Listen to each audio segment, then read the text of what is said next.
ঘোড়া যে মিথ্যেবাদী সেটা আমরা সবাই জানি, পুরো ভিউয়ার জানুক, সব মানুষজন জানুক যে ঘোড়া মিথ্যেবাদী মিথ্যেবাদী মিথ্যেবাদী।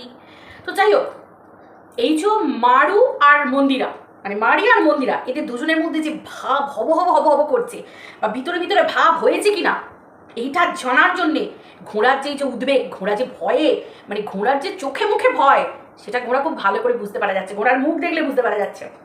মামি তোমার এত চিন্তা কিসের, তুমি একদম চিন্তা করো না। মারিয়া আর মন্দিরা একদম মিলে গেল বলে গেছে বলে, মানে এরম এরম হয়ে গেছে। তার মানে বুঝতে পারছো তো, তুমি যতই এদিকের কল রেকর্ড, এদিকের কল রেকর্ড, এর কথা ওর কথা, মামি তুমিই ফাঁসবে, ঠিক যেরকম ফাঁসছো। এই যে যাতে মন্দিরার, এর থেকে বোঝা যাচ্ছে যে মন্দিরার মনে মারিয়ার প্রতি একটা সফট কর্নার প্রথম থেকে ছিল, ভুল বোঝাবুঝি হয়েছে।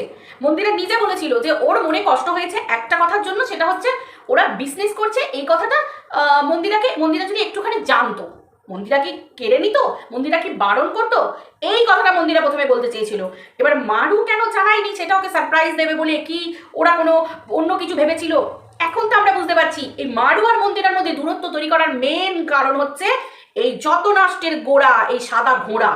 এ হচ্ছে সব থেকে, ওমা সাদা ঘোড়া বলবো না, ঘোড়া আবার ফিল্টার মেরে থাকে, ওই জন্যই তো ঘোড়াকে সাদা লাগে। অ্যাকচুয়ালি ঘোড়া কাল্টি ঘোড়া, ঘোড়াকে দেখতেই ওরকম ফিল্টার মেরে মেরে ওরকম। ঘোড়ার আসল রূপটা বন্ধুরা তোমরা সেই ফটোটা যদি দেখতে তোমরা পুরো অবাক হয়ে যেতে। ঘোড়ার মধ্যে পৃথিবীর সমস্ত ফিল্টার, পুরো মানে filter to the power infinity গ্রেডের যতগুলো আছে সেই সব ফিল্টার ইউজ করে ঘোড়া, তবে গিয়ে ঘোড়ার তোমরা ওই লুকটা দেখতে পাও। অ্যাকচুয়ালি কিচ্ছু না, বুঝতে পেরেছো? যার জন্যই তো ভগ্নু মামিকে ছেড়ে দিয়ে, মামির যে একটা কনফিডেন্স ছিল, কনফিডেন্স লেভেল ছিল যে মামি ছাড়া ভগ্নুর মুখে কিচ্ছু রয়েছে না, কিন্তু সেটা তো ভুল প্রমাণিত হয়েছে। আমরা দেখেছি যে ভগ্নু অন্য জায়গায় মুখ মেরে বেড়াচ্ছে। কেন মেরে বেড়াচ্ছে? তার কারণ মামির রস কস সব শুকিয়ে যাচ্ছে, সেই জন্য ভগ্নু মৌমাছি ভ্রমর আর কুট্টুস করে কামড়াচ্ছে না, সেই ফুলে বসছে না, এখন ফুল থেকে মামি ফুল থেকে অন্য ফুলে বয়ে বেড়াচ্ছে, ঘুরে বেড়াচ্ছে। সেটা তোমরা জেনেই গেছো। এইবার হচ্ছে এই যে মারু আর মন্দিরার মধ্যে, মন্দিরা আজকে তো তোমরা ওর ভয়েসটা পুরো শুনতে পেলে, যেটা ভাইরাল হয়েছে সেখানে পরিষ্কার বোঝা যাচ্ছে নিজে মন্দিরার কান ভাঙাচ্ছে রীতিমতো, যে মারুর মারুর মারুর জন্য কি তো দরদ উতলে পড়ছে, কি রে বল বল বল, কি বোনের জন্য খুব দরদ উতলে পড়ছে। আবার শুধু সেটুকুতেই হয়নি, পুরো মেক্সিকান দিদি, মেক্সিকোর যে দিদি, সেই দিদির কাছে পর্যন্ত বলছে এই সামলাতে হবে, মন্দিরা কিন্তু মারু মারু করছে, যে কোনো মুহূর্তে চলে যেতে পারে। তার মানে পরিষ্কার বোঝাই গেল যে মন্দিরা কিন্তু ক্লিয়ার, পরিষ্কার বোঝা গেল যে দেখো যতই ভুল ভাজাবুঝি হোক, যাই হোক, রক্তের টান নাই থাকুক, একটা মনের টান একটা যে ওদের মধ্যে ছিল সেটা বোঝা যায়। সেটা মারিয়ার চোখ মুখ দেখলে, মারিয়ার মনের কষ্ট দেখলেও বোঝা যায়, আর মন্দিরার চোখ মুখ দেখলে বুঝতে পারা যায় যে যতই মন্দিরা বলুক যে ওর মুখ দর্শন করবো না, এই সম্পর্ক আর হবে না, যত যাই বলুক না কেন। এবং মন্দিরার এই যে কথোপকথনটা উঠে এসেছে, এবং এই যে ঘোড়া ভয় পাচ্ছে, এই যে মেক্সিকান দিদিকে যে বারবার বলছে যে এই দেখবি আমার মনে হচ্ছে মন্দিরা কিন্তু চলে যেতে পারে, এই করেছে, এই যে বারবার বলছে এই তো টিকিট কেটে দেবো, এই তো এখানকার গোবরডাঙ্গার টিকিট কেটে দেবো। কেন বলছে কথাগুলো? কারণ ঘোড়ার ভিতরে ভয় হচ্ছে যে যদি এরা দুজন জুড়ে যায় তাহলে তো একে আঁটি গুনতে হবে, সে আমে দুধে মিশে যাবে, আঁটি গড়াগড়ি যাবে, কারণ এ তো ফায়দা ছাড়া কিচ্ছু বোঝে না। আমি তোমাদেরকে আগেও বলেছিলাম, আর তোমরা সবাই ভালো করে জানো, যে মারুকে আর মন্দিরার মধ্যে এই ফেকশন লাগাবার আসল যে কারণটা, সেটা হচ্ছে শুধুমাত্র এই ঘোড়া। এই ঘোড়া দু বোনের মধ্যে যদি সামান্য একটা হালকা অভিমান বা রাগ কিছু হয়ে থাকে এই মারি আর মন্দিরার মধ্যে, সেই ব্যাপারটাতে ফাটলটা ধরিয়ে ধরিয়ে চিরফাট থেকে বড় ফাটলটা ধরিয়েছিল এই ঘোড়া। মন্দিরার নামে মারুর কাছে, মারুর নামে মন্দিরার কাছে, এই জিনিসটা করে এসেছে। এ প্রত্যেকটা মুহূর্তে চেয়েছে, ঠিক যে সময় অনুপম আর মারুর মধ্যে কি হয়েছিল, একবার ব্রেকআপ হয়েছিল, সেই সময়ও কিন্তু ও চেয়েছিল মারুকে এতটা পর্যন্ত গিলিয়ে যাতে ফোকলার সাথে জুড়ে দেওয়া যায় বা এর ভগ্নর সাথে জুড়ে দেওয়া যায়, তাহলে কি হবে, নোংরামিটা করতে সুযোগ হবে। এবং মারু যে এই ঘোড়ার অনেক কিছু জানে সেটা কিন্তু আমরা খুব ভালো করে বুঝতে পারছি। এর রীতিমতো ভয়ে ভয়ে আছে যে মারু আর কি জানে রে, মারু আর কি জানে রে, এটা কে চাউর করলো রে, কে চাউর করলো আর কি চাউর করলো সেটা তো তোমরা জানো। ঘোড়া যে সাবান মাখছে, ঘোড়া 12 বছর পর। আচ্ছা ঘোড়া তুই একটা কথা বল, এই যে তুই আজকে মন্দিরাকে বলছিস এই যে কি সব দিয়ে ধোয়াধুই, হারপিক দিয়ে কি এই দিয়ে ওই দিয়ে ধোয়াধুই, তুই নিজেকে কি দিয়ে ধুস বল না? তুই তো নিজে মুখে বললি শুনলাম যে 12 বছর পর সেম পিঞ্চ, আমারও 12 বছর পর আমি ভাগ্নে মদন হয়েছি, আর তুইও 12 বছর পরে ভাই মদন হয়েছিস। তো এই যে বলাটা, সেটা তো পাবলিক বুঝে গেল যে তোর হাবান বাবান সাবানের কেসটা কি রে, কত কত। আর এই যে কি শুনছি, তুই নাকি পিশাচ সাধনা করে বেড়াস ঘোড়া, পিশাচ সাধনা। ও মাই গড, এই তো গুপ্তা দিদিকে দেখলাম, গুপ্তা দিদি কমেন্ট করে গেছে, সোনালী গুপ্তা দিদি কমেন্ট করে গেছে, যেখানে বলে গেছে যে হ্যাঁ ওনার যিনি গুরুদেব, সেই গুরুদেব মানে ডক্টর একজন নাম বলেছেন, তিনি তন্ত্র সাধনা করতেন। এই তো তন্ত্র সাধনার পিশাচ সাধনা দুটোর মধ্যে আকাশ পাতাল ফারাক। পিশাচ সাধনা করতে গেলে নোংরামিতে নামতে হয়। আরে এই মুহূর্তে আমার কাছে মুভিটা মনে পড়ছে না, তোমরা খুব ভালো করে জানো, ইমরান হাসমি আর ওই বিপাশা বাসু আর ওই মেয়েটার নামটা ভুলে যাচ্ছি। উফ, এই ভিডিও করার সময় আমার আর কিছু মনে আসে না। যাই হোক, লারা দত্ত মনে হচ্ছে, লারা ছিল না, হ্যাঁ হতে পারে লারাই মনে হচ্ছে, আমি আমার মাথাটা ভুলে গেছে। তো যাই হোক, সেই যে মুভিটা তোমরা দেখেছিলে, বিপাশা বাসু স্টেপ সিস্টার ছিল, তো একে অপরের জন্য বয়ফ্রেন্ডকে নিয়ে ব্যাপারটা যখন হয়েছিল তখন পিশাচ সাধনা করেছিল বিপাশা বাসু, এবং তাকে নিজের পটি খেতে হয়েছিল এবং হেক্সচুয়াল ব্যাপারে জড়াতে হয়েছিল, মানে পিশাচকে, নিজের শরীরকে, পিশাচটা আগে বিপাশা বাসুর শরীরটাকে ভোগ করেছিল, মানে হেক্সচুয়াল ব্যাপার, বুঝতে পারছো, হেক্সচুয়াল ব্যাপারের মধ্যে জড়াতে হয়েছিল। তারপর গিয়ে সেই পিশাচকে খুশি করলে তারপর কিনা সে তোমার বলা কাজ সবকিছু করবে, তবে গিয়ে করবে, ঠিক আছে, এটা হচ্ছে নিয়ম। তো তাহলে আমি ওই সিনেমাটা দেখে আমার মনে পড়লো, যখন ওই সোনালী গুপ্তা দি পুরো ব্যাপারটা লিখলো, তখন আমি ভাবলাম ঠিক তো, কোথায় যেন দেখেছি, কোথায় যেন একটা মুভি দেখেছি, তখন আমি মুভিটা কথা মনে করলাম যে সত্যি তো তাই, এই ব্যাপারটা তো সেটা হয়েছিল। তার মানে চিন্তা করো ঘোড়া কোন লেভেলের চিন্তা ভাবনা রাখে। এরা বলছে তন্ত্র সাধনা, তন্ত্র সাধনা আলাদা জিনিস। তন্ত্র মানে হচ্ছে মন্ত্রবিদ্যা, মন্ত্রবিদ্যা দিয়ে নিজেকে শক্তিশালী করা, নিজেকে শক্তিশালী নিজের মধ্যে। এবার কেউ খারাপ কাজে ব্যবহার করতে পারে, কেউ ভালো কাজে ব্যবহার করতে পারে, কিন্তু পিশাচ সাধনা কোনো দিনও কেউ ভালো কাজে ব্যবহার করতে পারে না। পিশাচ মানেই হচ্ছে নোংরা, সব থেকে নোংরা জিনিস হচ্ছে পিশাচ, মানে বলে না পিশাচ, নর পিশাচ, সব থেকে নোংরা জিনিস। মানে একটা মেয়ের দেহকে ভোগ করবে, তোমার নিজের বডি নিজেকে খেতে হবে, নোংরা জায়গায় থাকতে হবে, নোংরা জায়গাতে ওরকম ভাবে লিপ্ত হতে হবে পিশাচের সাথে, এই ব্যাপারটা থাকে। তাহলে তুই এত কিছু জানলি কি করে? হ্যাঁ কি রে, জানলি কি করে?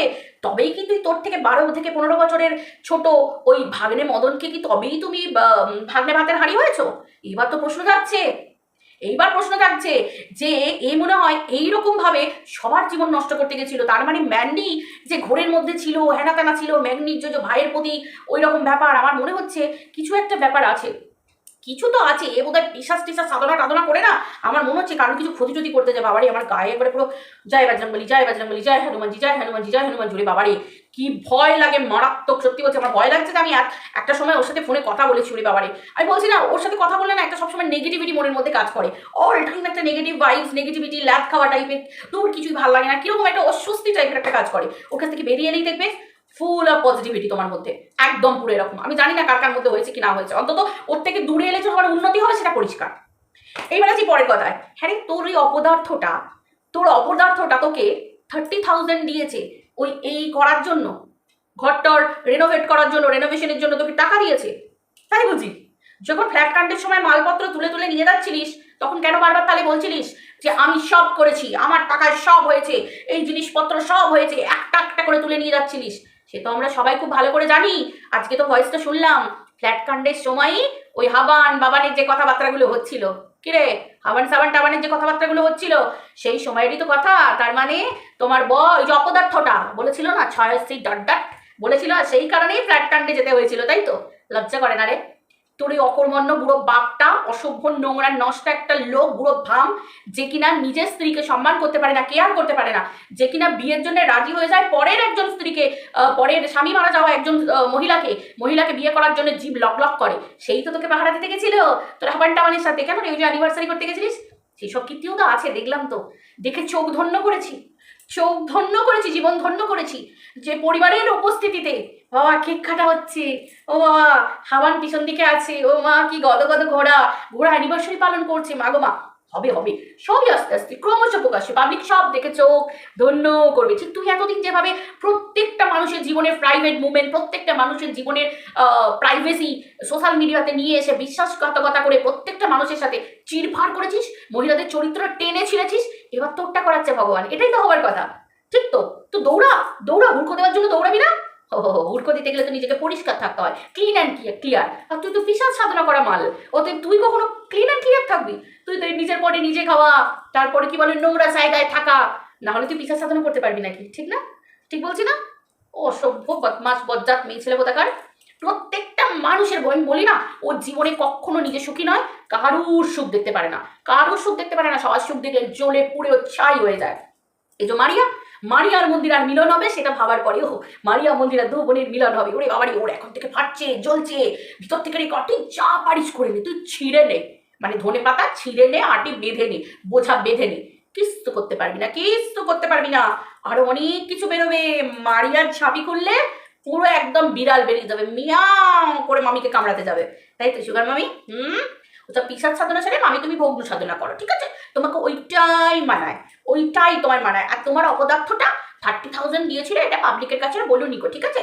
তুমি নিজেই পাঁচ আউট করে দিয়েছিলে যে তোমার ঘরেরটা অপদার্থ, অকর্মণ্য, তার কাটা, 10-12 ঘন্টা দাঁড়িয়ে থেকেও যেটুকু রোজগার করে আনে জল গরম হয় না। এটা আমরা জানতে পারলাম কোথা থেকে? এটা তুমি বলেছিলে, ঠিক আছে? তো অপদার্থ তুমি বানিয়েছো, আর আমরা জানি ওটা তোমার পোষ্য, আমরা সব জানি ওটা তোমার পোষ্য, তোমার পাশাপাশি পায়ের তলায় গুড়গুড় গুড়গুড় গুড়গুড় করে, আমরা জানি তো। না হলে এক ছেলে, বাবা মায়ের এক ছেলে হয়ে বইয়ের পায়ের তলায় নিচে তলায় গুড়গুড় গুড়গুড় গুড়গুড় গুড়গুড় গুড়গুড় গুড়গুড় করে। যদি অপদার্থ না হতো, যদি ওটা সত্যিই মানুষের মতো মানুষ হতো, তাহলে না অ্যাটলিস্ট নিজের বউকে কন্ট্রোলে রাখতে পারতো। এক ছেলের বউ এইটুকু বলার অধিকার থাকতো তার, তোর কাছে অন্তত, যে আমার বাবা মা যতদিন বেঁচে আছে একসাথে সংসারটা করো, ঠিক আছে? তোর তো সেলফ রেসপেক্ট, তোর চুলে সেলফ রেসপেক্ট, তোর কোনো যোগ্যতা নেই, কোনো যোগ্যতা নেই, তোকে কেউ সেই অধিকার দেয় না, কেউ না। তোর জীবনে কপাল পোড়া কপাল তোর। ওই জন্যই তো সবার সুখ দেখলে তোর এত জ্বলন, সবার খুশি দেখলে তোর জ্বলন, তুই সবার চরিত্রের কথা বলছিস। আর তুই তো নিজের ননদের ছেলেকে নিয়ে শুয়ে পড়েছিস, সেটা একটুখানি পাবলিককে বল, স্বীকার কর না। এত কিছু স্বীকার করছিস, এত কিছু তেড়ে পুড়ে বলতে আসছিস, আর নিজের জীবনের সব থেকে বড় কথা চরিত্র, নারী চরিত্র, সেটাও ক্লারিফিকেশন দেবার কোনো ক্ষমতা তোর নেই। চি কোড়া রে, তোর মেরুদণ্ডে পুরো ঘুণ ধরে গেছে, ঘুণ ঘুণ মরচে পড়ে গেছে। এইটুকু নিজের চরিত্রে সাফাই দেওয়ার মতো ক্ষমতা তোর নেই, লে হালুয়া বোঝ এবার, ঠিক আছে? তুমি ওই সাবান মাখো, তুমি জিভ দিয়ে ছোট্টে ছোট্টে ছোট্টে ছোটে তুমি তোমার হাবানকে পরিষ্কার করো। ঘোড়া, তুমি জিভ বার করো, ছোট্টে ছোটে তোমার হাবানকে পরিষ্কার করো, আর তোমার ভিতরে হাওয়াসি সব বার করো তুমি, তোমাকে ওটাই মানাবে, ঠিক আছে? তোমাকে ওটাই মানাবে। তুমি অন্যের চরিত্রের কিছু করতে এসো না। তো অন্যের চরিত্রের খাতা পুজো করলে তোমারটা হাল খাতা হয়ে যাবে। পাবলিক সব বুঝে গেছে যেটা বোঝার। আর তোমাকে যারা যারা দেখছে একদম খাপে খাপ পঞ্চুর বাপ, পুরো তোমার মতোই মার্কা মারা সব কটা, বুঝতে পেরেছো তো? তারাও একই রকম, তারা ফিলিংসটা বুঝছে তো। তুই যে জায়গা দিয়ে গেছিস ঘোড়া, সেই জায়গা দিয়ে তারাও যাচ্ছে, তারাও বুঝছে ব্যাপারটা, যে নিশ্চয়ই তাদের সঙ্গে তোর একটা ব্যাপার আছে যেটা তারা রিলেট করতে পারছে, তবে কিনা তোকে ভালোবাসা দিয়ে ভরিয়ে দিচ্ছে। হাতে গোনা 1 2 3 4 5, 1 2 3 4 5, হাতে গোনার লোকজন, বুঝতে পেরেছিস? তো এটাই তোর ভবিতব্য, এটাই তোর কপাল, তুই এরকমই করতে থাক। মারিয়া মন্দিরার মিলন হবে কত দিনে, খুব তাড়াতাড়ি হয়ে যাবে, নো চিন্তা নো ভাবনা, জু ফুর্তি খুব তাড়াতাড়ি। এবার তো আসল ঝুলি থেকে বিড়াল এখনো বেরোয়নি, এখন তো খবর চলেছে, শুনেছো তোমরা, যে হে বল না রে, কে প্রথম বার করলো নামটা? এই কিরে কিরে কে বললো বলতো? কোথা থেকে খবরটা এলো, কোথা থেকে খবর এলো? মা গো মা, কার না কার দিকে নজর ছিল, সে ব্যারাকপুর দিদি, শুধু ব্যারাকপুর দিদি, সে তার সাথেও তার ছেলেকেও, আই মিস ইউ। ফোগলা ফোগলা বলছে তোর টুটি আমার হাতে, এদিকে কেউ বলছে উড়ে উড়ে গিয়ে করে করে আসে, এদিকে কেউ বলছে, এদিকে এরা বলছে ভগ্নু মদনের সাথে ভগ্নু ভাতের হাঁড়ি। তারপরে বুঝতে পারছো তো, মামি হচ্ছে বারোয়ারি, যে ডাকবে মামি তার দিকেই চলে যাবে। মামির আবার মেয়েদেরকেও ভালো লাগে। মারুন নিয়ে আজকে যেমন বললো না, কিরকম কেমন কেমন নটি নটি মনে হলো না? হ্যাঁ, মামি আবার ওই রকম টাইপেরও আছে। মানে মামি অ্যাকচুয়ালি কি হয় বুঝতে পারি না, মানে মেয়ে না ছেলেদের মধ্যে, মানে কাদের মধ্যে নাকি ছেলে বলছে আমি মাথা সব গুলি ওঠে, কিরকম হয়ে যায় বন্ধুরা। তো চলো ভিডিওটা এই পর্যন্ত রাখছি, আবার দেখা হচ্ছে পরের ভিডিওতে। সবাই ভালো থেকো।